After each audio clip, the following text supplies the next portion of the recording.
Hey guys, how's it going? It is Calvin Raab. So believe it or not, I am human and I do make mistakes. Now, I do love personal finance, but I have made my fair share of financial mistakes and mishaps. Now, I filmed a video all about my best financial decisions, and I now want to flip it and show kind of the other side and go over 5 of the worst financial decisions that I have made. Now, these aren't in any particular order, but they are, when I really thought about it, 5 financial decisions that, in retrospect, I probably should have done a little bit differently. So let's jump into what the first one is. And of course, if you're new here, my name's Calvin Raab. Here I make videos all about personal finance, so if you're interested in anything like that, I would love it if you would subscribe.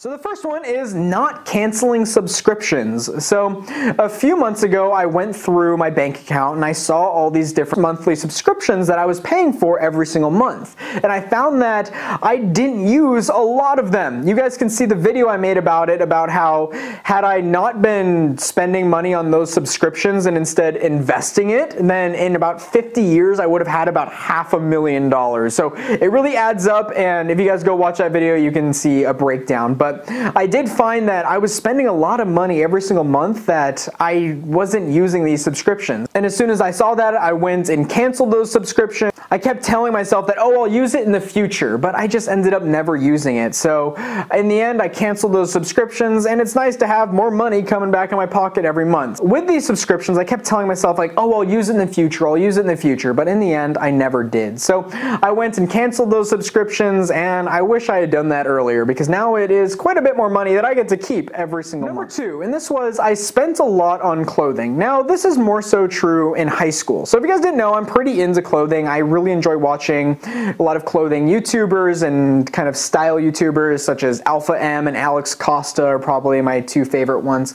But in high school, I did spend quite a bit of money. You know, I'd buy nice stuff, and the problem was I ended up growing out of a lot of it. So now that I am 20 years old and I've actually hit the height that I'm going to be for the rest of my life, I can now buy expensive clothing and I know it's going to last me a long time. So I feel much more comfortable about buying something that's a little bit more expensive. But when I was younger, I used to spend a lot and then just grow out of it the next year. So what happened is I had all this nice clothing, but a year later it wouldn't fit me anymore because it was now too small, and it just ended up just almost being a waste of money because I didn't get the full use out of it that I could have had I waited to buy something nice later. So this was more so true back in high school because I kept growing, and I kept growing out of the clothing that I was going to buy. So now I'm actually 20 years old and I've officially hit the height that I'm going to be for the rest of my life. So now I feel a little more comfortable buying expensive clothing because I know it's going to last me a long time because my body isn't really changing anymore. And when I was younger, it would only last me like a year, and then whatever I bought would become obsolete. And one other problem that I had was I would try to buy expensive clothing, but I would buy it on sale. So if I saw something on sale, I would go and I would buy it, when in reality I didn't really need it, but I thought I was getting a good deal, so I would buy it. And that was just kind of a mindset that was kind of a mistake for me when I was younger and going through high school. So number 2 is all about I bought and spent a lot of money on clothing. Number 3 is I used debit cards for too long. So I was always under the mindset through high school and even starting into college that debit cards were the way to go, and credit cards were this great evil that you should not touch. But then as I really looked into it, I saw that, you know, because I'm using debit cards, I'm actually missing out on a lot of credit card rewards. And once I saw that, then I really got into it. And yes, credit cards can lead you down a slippery slope, but if you are careful and you pay off your credit card every single month in full, as I do, then you don't have to worry about that. So I can now just reap the rewards of credit cards, and I can get cash back on purchases that I hadn't done before. And because I started, you know, years later, I missed out on a decent amount of money that I could have had I just started using credit cards earlier. Number 4 was that I didn't budget when I was younger. So I didn't go and spend money willy-nilly. You know, I've always been pretty careful with my personal finances, but I wasn't as careful with my budgeting and exact with my budgeting as I am today. I would always tell myself that, oh, I can keep it all in my head, and I tried to do that. And it worked a little bit, but it wasn't until I downloaded a lot of personal finance software like Mint that I really was able to budget and break down how much I want to be spending here and there. And I I found that when I did that, things just became so much clearer, you know? It was so nice getting it out of my head and onto paper or onto, for me, I use my computer and I can really budget through that. And it just made things a lot simpler and allowed me to save a lot more money. So budgeting is certainly something that I wish I had started a lot earlier. Number 5, and this one's kind of funny. So when I was sitting at my desk, you know, I was writing out the outline for this video and going over what my different financial mistakes were. And as I was trying to think of the next one, I just kind of leaned down on my desk and I looked up, I have a bookshelf there, and then it just kind of dawned on me. I've spent a lot of money on books. Now, that doesn't sound like a bad thing. It sounds like, oh, that's a good thing.